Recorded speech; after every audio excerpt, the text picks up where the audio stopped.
Hello my dear student. तो कैसे हैं आप सब? आई होप कि आप सब बहुत ही अच्छे हैं, स्वस्थ हैं, मस्त हैं, एकदम बढ़िया हैं। तो आज एक बार फिर से मैं आप सबका स्वागत करती हूँ आपके अपने चैनल टॉपर चॉइस में। ठीक है, तो हम लोग क्या पढ़ रहे थे? हम लोग पढ़ रहे थे श्वसन। ठीक है, श्वसन के बारे में हम पिछली क्लास में पढ़े थे कि श्वसन क्या होता है। ठीक है, जो हम खाना खाते हैं उस समय ऊर्जा की प्राप्ति कैसे होती है। ठीक है, श्वसन किन किन क्रियाओं से होता है और ग्लूकोज को विखंडित करता है। श्वसन हमारे लिए क्यों जरूरी है, इसके बारे में भी पढ़े थे। और साथ ही साथ हम ये भी पढ़े थे कि श्वसन कितने प्रकार के होते हैं। ठीक है, तो आज का हमारा जो टॉपिक है वो क्या है? पौधों में श्वसन। ठीक है, आज हम पढ़ेंगे पौधों में श्वसन कैसे होता है। पिछली क्लास में हम लोग इसके बारे में समझे थे कि जो हम खाना खाते हैं उससे ऊर्जा की प्राप्ति हमें कैसे होती है। ठीक है, तो क्या होता है, O2 को शरीर की कोशिकाओं तक पहुंचाना।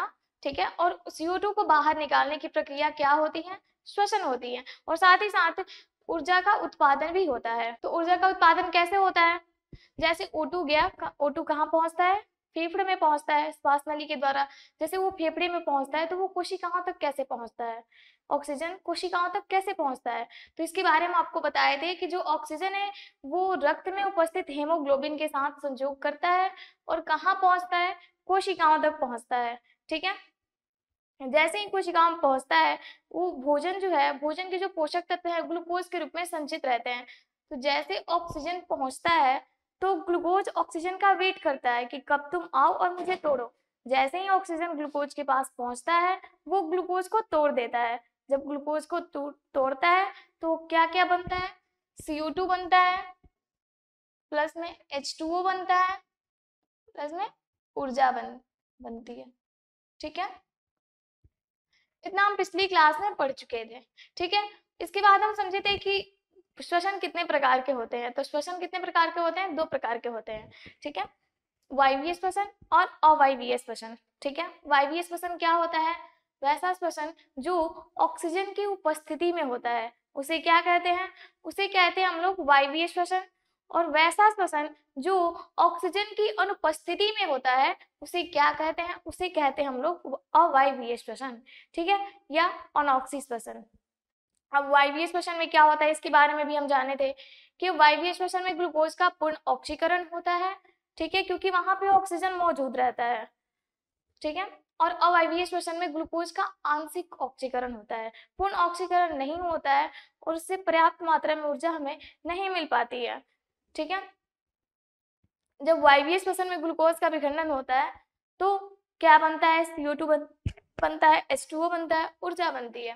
ठीक है, और वायवीय श्वसन जब होता है तो इसमें दो चरण में होता है। फर्स्ट तो ये ईस्ट में होता है और सेकेंड मांसपेशियों में होता है। ईस्ट में ये क्या बनाता है? जब पायरुवेट का विखंडन ईस्ट में होता है तो क्या बनाता है? वो बनाता है इथेनॉल प्लस CO2। और जब मांसपेशियों में होता है तो क्या बनाता है? लैक्टिक अम्ल। जिसके लैक्टिक अम्ल के संचय के कारण हमारी मांसपेशियों में या फिर घुटनों में, कंधों में क्या होता है? दर्द होने लगता है। ठीक है, चलिए तो आज इतना इतना हम पढ़ चुके थे अपनी पिछली क्लास में। ठीक है, आज हम इसके आगे पढ़ेंगे। आज हम पढ़ेंगे कि पौधों में श्वसन कैसे होता है। ठीक है, हमें श्वास लेने के लिए क्या होता है? जैसे ऑक्सीजन कैसे पहुंचता है हमारे फेफड़े तक? नाक के द्वारा श्वास नली में से होते हुए फेफड़े तक पहुंचता है। लेकिन पौधों में ऐसी कोई संरचना नहीं होती है। तो फिर पौधे कैसे श्वसन करते हैं? ठीक है, पौधे किस तरह से श्वसन करते हैं? अब ये बात आती है, पौधे क्या होते हैं? ये पौधा है,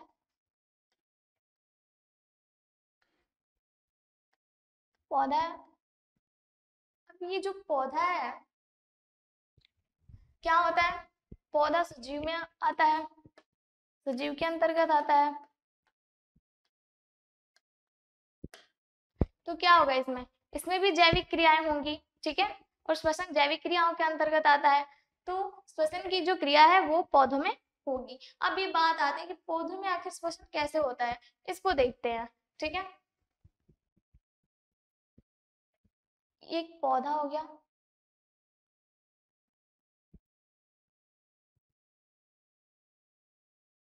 इसमें एक पत्ती होगी, ये एक पौधा हो गया, ठीक है। इसमें एक पत्ती होगी, ठीक है। ये क्या है? एक पौधा है, ठीक है। इसमें क्या ये क्या है?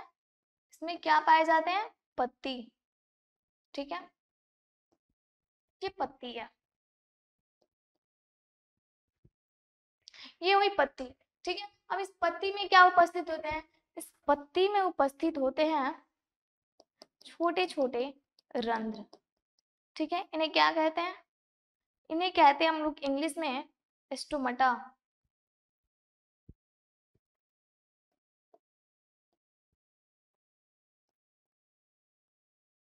और हिंदी में कहते हैं इसे रंध्र, ठीक है। क्या होते हैं पत्ती में? पत्ती में उपस्थित होते हैं ये छोटे छोटे रंध्र, ठीक है। इतने ये सूक्ष्म होते हैं कि हम अपनी नंगी आंखों से इसे नहीं देख सकते हैं। क्या आप इसे कभी देखे हैं? पत्ती में ये जो छोटे छोटे रंध्र पाए जाते हैं, क्या आपने इसे कभी देखा है? बोलेंगे नहीं मैम, ये तो हमें दिखता ही नहीं है। तो बिल्कुल सही है, इसे हम नहीं देख सकते हैं। इतने ये छोटे होते हैं कि इसे हम अपनी नंगी आंखों से नहीं देख सकते हैं, ठीक है। इसे कैसे देखा जा सकता है? इसे माइक्रोस्कोप की सहायता से हम लोग देख सकते हैं, ठीक है। चलिए, तो आगे देखते हैं कि ये जो रंध्र होते हैं ये कहाँ पाए जाते हैं, किस सतह पर पाए जाते हैं, ठीक है। तो ये जो रंध्र हैं ये रंध्र पत्तियों के सतह पर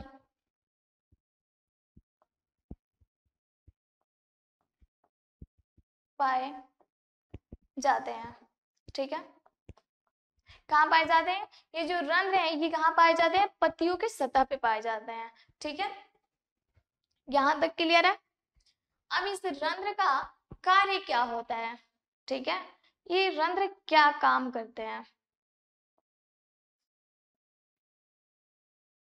ठीक है। रंध्र यहाँ पे काम क्या कर रहे हैं? तो फर्स्ट काम तो ये करते हैं, फर्स्ट तो ये गैसों का विनिमय करते हैं,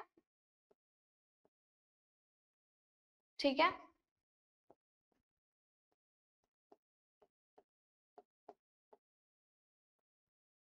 क्या कर रहे हैं? गैसों का विनिमय कर रहे हैं। और सेकंड सेकंड ये क्या करते हैं? सेकंड ये वाष्पोत्सर्जन का काम करते हैं, ठीक है। वाष्पोत्सर्जन में सहायक होते हैं,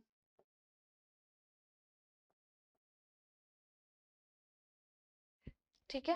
क्या कर रहे हैं? फर्स्ट तो ये गैसों का विनिमय कर रहे हैं और सेकंड क्या कर रहे हैं? ये वाष्पोत्सर्जन का काम करते हैं, ठीक है। यहाँ तक क्लियर है? अब हम जानेंगे, कुछ बच्चे बोलते हैं कि मैम कार्बन डाइऑक्साइड, पौधे क्या करते हैं? कार्बन डाइऑक्साइड लेते हैं और ऑक्सीजन को छोड़ते हैं, ठीक है। लेकिन ऐसा नहीं है, ठीक है। ऐसा नहीं है, पौधे भी ऑक्सीजन लेते हैं, लेकिन कैसे? इसको देखते हैं। यहाँ तक समझ गए कि रंध्र का काम क्या हुआ? रंध्र के दो काम होते हैं, फर्स्ट तो ये गैसों का विनिमय करते हैं और सेकंड क्या कर रहे हैं? यहाँ पे वाष्पोत्सर्जन का काम कर रहे हैं।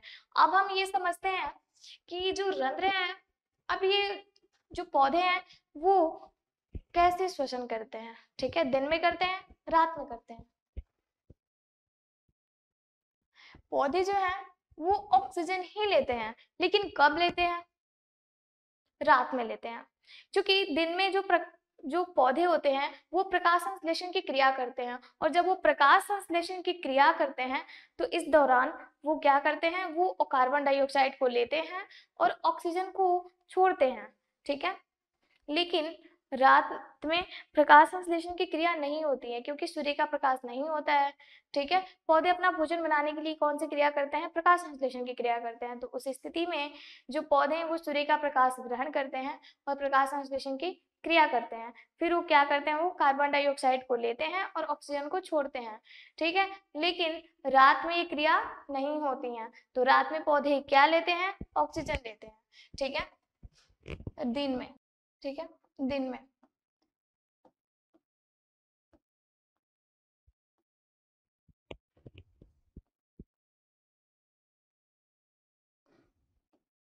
पौधे ऑक्सीजन, दिन में क्या करते हैं पौधे CO2 ग्रहण करते हैं, ठीक है, और क्या करते हैं O2 CO2 को ग्रहण करते हैं और O2 को छोड़ते हैं, ठीक है, निष्कासित करते हैं।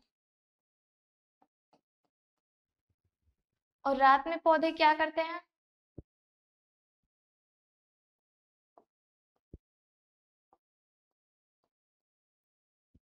पौधे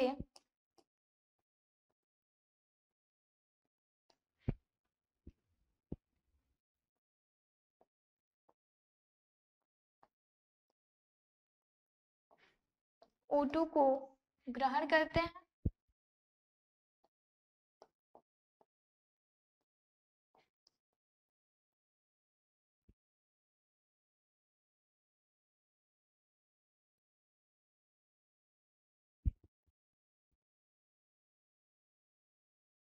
O2 को ग्रहण करते हैं और CO2 को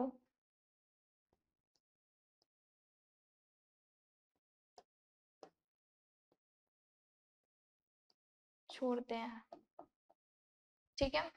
क्या करते हैं पौधे जो है दिन में पौधे क्या करते हैं CO2 को ग्रहण करते हैं और O2 को छोड़ते हैं, ठीक है।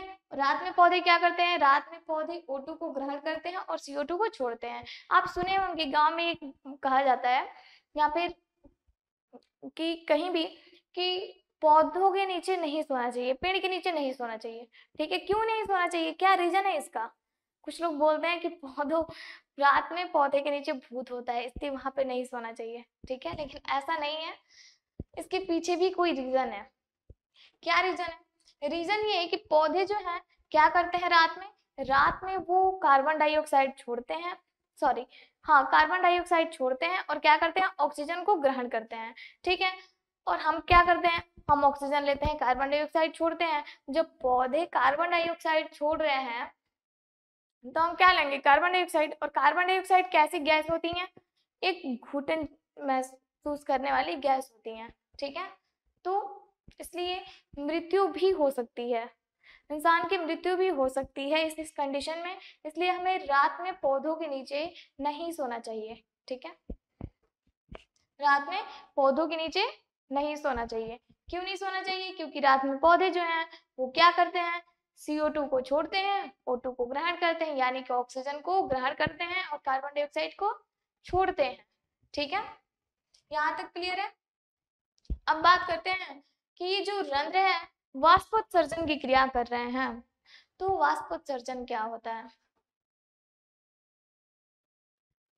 अब ये रंध्र यहाँ पे कौन सी क्रिया, सॉरी पौधे जो है वहां पे कौन सी क्रिया कर रहे हैं जिसके द्वारा ये पौधों में श्वसन होता है, कौन सी क्रिया कर रहे हैं?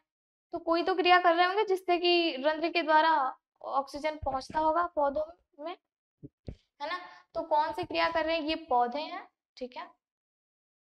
इसमें ये रंध्र पाए जाते हैं, ठीक है। ये क्या है, रंध्र है, ठीक है। अब यहाँ पे ये क्रिया कौन सी कर रहे हैं, कर तो ये ऑक्सीजन श्वसन की क्रिया हो रही है, लेकिन यहाँ पे क्रिया क्रिया कौन सा कर रहे हैं, तो ये क्रिया कर रहे हैं विसरण की, ठीक है। विसरण क्रिया द्वारा रंध्र जो है पौधे जो होते हैं रंध्रों के द्वारा क्या करते हैं, ऑक्सीजन को ग्रहण करते हैं और कार्बन डाइऑक्साइड को छोड़ते हैं, ठीक है। यहाँ तक क्लियर है। अब समझते हैं कि वाष्पोत्सर्जन की क्रिया कैसे हो रही है।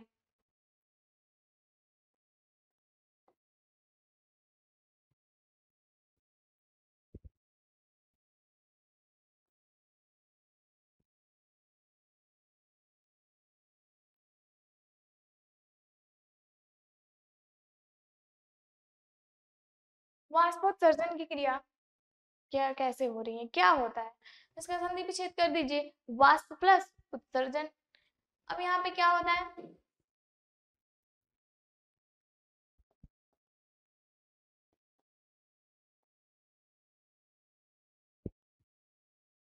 वाष्प के रूप में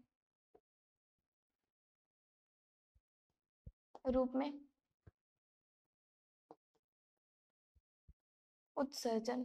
ठीक है, क्या? वाष्प के रूप में उत्सर्जन। किसका उत्सर्जन? तो जल का उत्सर्जन। किसका? जल का उत्सर्जन।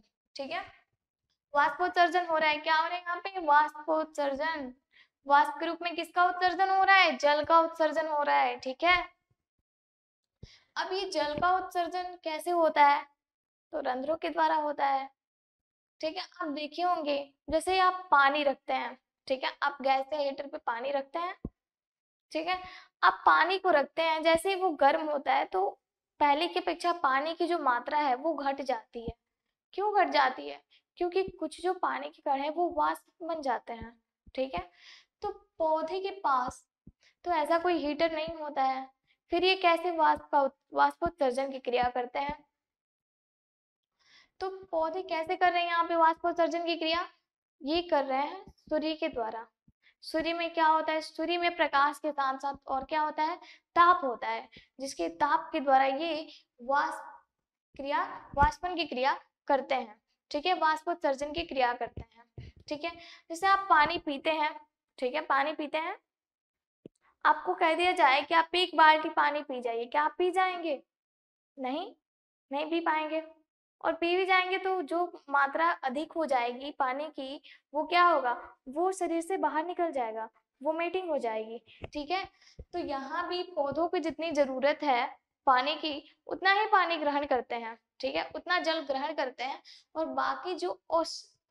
बाकी जो पानी बचता है वो क्या करते हैं? वाष्पोत्सर्जन की क्रिया द्वारा बाहर निकाल देते हैं। ठीक है, तो यहाँ पे किसके द्वारा ये वाष्पोत्सर्जन की क्रिया कर रहे हैं?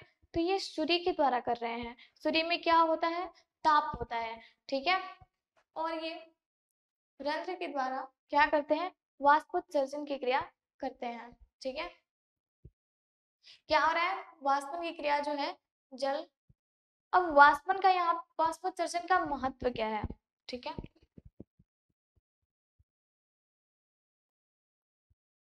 वाष्पोत्सर्जन का महत्व क्या होता है? पहला तो महत्व इसका ये होता है कि क्या कर रहे हैं? अतिरिक्त जल का निष्कासन करते हैं।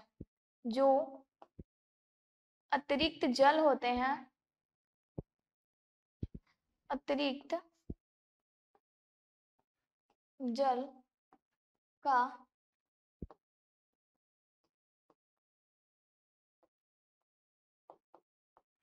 निष्कासन कर रहे हैं।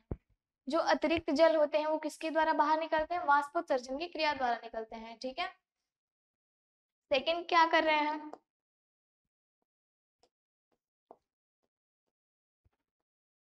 ताप का नियमन कर रहे हैं। सूर्य से जो प्रकाश आती है, सूर्य से जो ताप आता है, कौन यूज कर रहा है उसका? क्या करते हैं? पौधे यूज करते हैं। किसमें करते हैं? तो वाष्पोत्सर्जन की क्रिया में करते हैं। क्या करते हैं? वाष्पोत्सर्जन की क्रिया में इसका ये ताप का यूज करते हैं। ठीक है, जल को निष्कासित करते हैं। वाष्पोत्सर्जन की क्रिया होती है ताप के द्वारा। ठीक है, इतना तक हम समझ गए। अब हमारा नेक्स्ट टॉपिक यहाँ पे आ रहा है कि रंध्रों का खुलना तथा बंद होना। आखिर रंध्र खुलता होगा तभी तो वाष्पन की क्रिया होगी, जल बाहर निकलता होगा, तो कैसे हो रहा है ये? नेक्स्ट टॉपिक है हमारा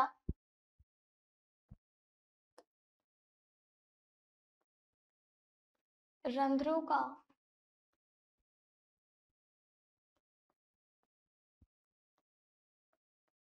खुलना तथा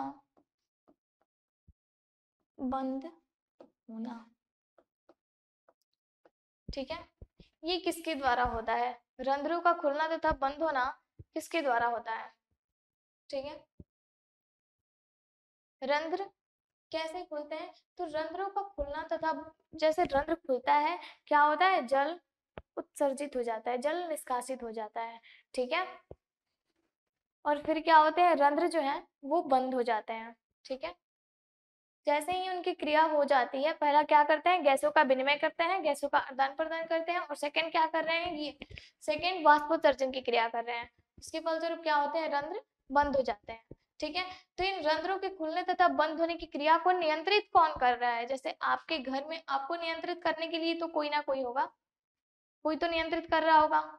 आपको कहीं जाना है तो कौन, कोई तो इजाजत दे रहा होगा आपको कि हाँ आपको जाना है, यहाँ नहीं जाना है। तो रंध्रों के खुलने तथा बंद होने की क्रिया को नियंत्रित कौन करता है? तो द्वार कोशिकाएं। ठीक है, यहाँ पे ये पाई जाती हैं द्वार कोशिकाएं। ठीक है,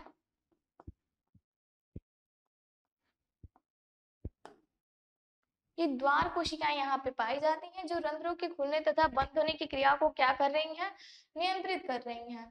ठीक है, अब यहाँ पे बात आती है, यहाँ पे दो तरह की भित्ति पाई जाती हैं। एक पौधों, पत्तियों के अंदर एक भित्ति पाई जाती है, मोटी भित्ति पाई जाती है, और पत्तियों के बाहर कौन सी भित्ति पाई जाती है, एक पतली भित्ति पाई जाती है। ठीक है, ये एक मोटी भित्ति है। ठीक है,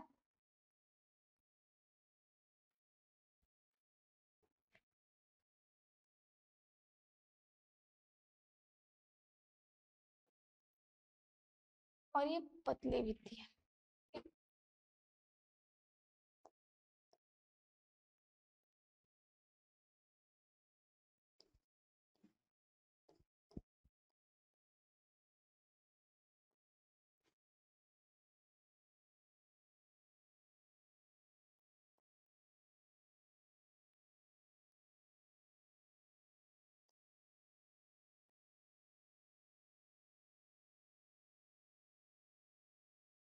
और ये क्या होती है,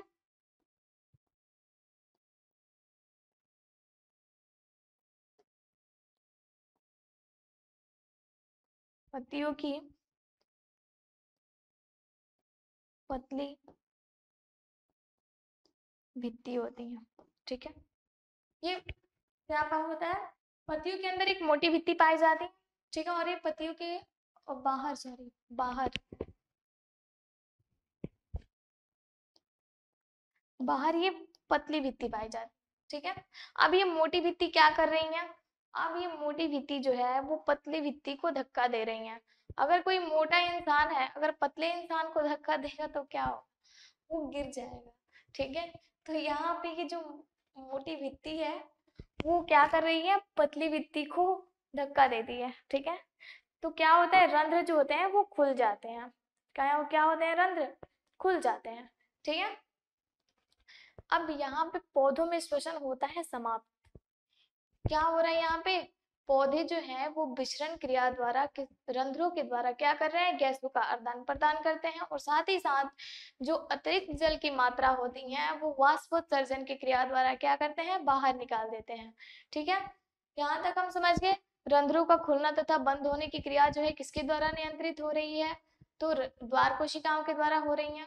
ठीक है, अब हम आगे देखते हैं, ये पौधों में श्वसन गैसों का जो आदान प्रदान शरीर की सतह से पेड़ पौधे अपनी श्वसन क्रिया द्वारा पत्तियों, तनों तथा जड़ों द्वारा करते हैं।